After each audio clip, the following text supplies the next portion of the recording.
Hi, my name is Lisa. I work for Parkville Children and Youth Care. I've been here for 13 years.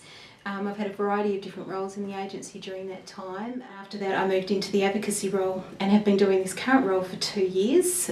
So I was part of the inaugural team setting up the Child Advocacy Centre and bringing it to the Armidale area.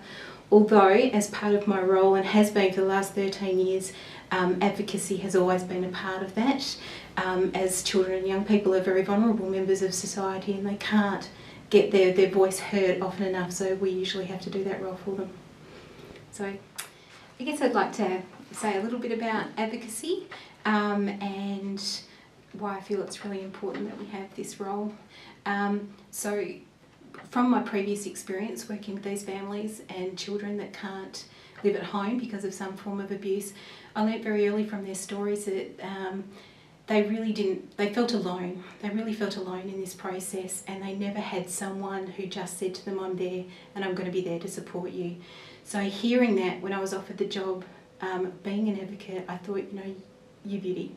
I can do this because I understand where these families are coming from. I've heard about it, I've lived it with them. So I thought the skills and experience that I had already had from my previous 11 years working in Parkville, I could bring all those skills to now doing it in a more dedicated fashion with the families where they've just disclosed abuse or it's become quite a recent thing.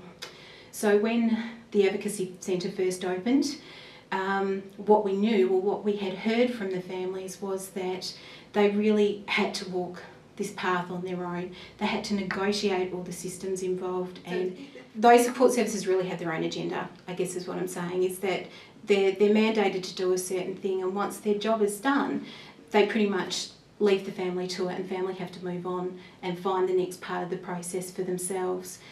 The advocacy role is really there to walk this path with the families.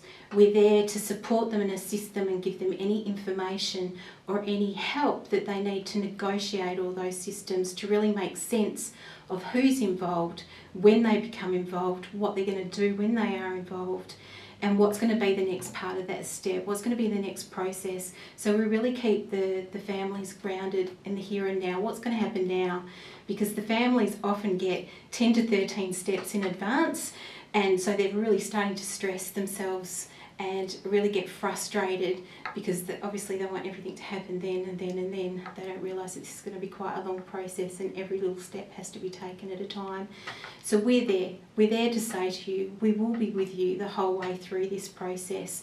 We reassure them that they're not alone anymore in this, that we will always be there for them. We instill hope in them that they will get through this, their children will get through this, and at the end they're going to be much stronger as a family unit and as individuals.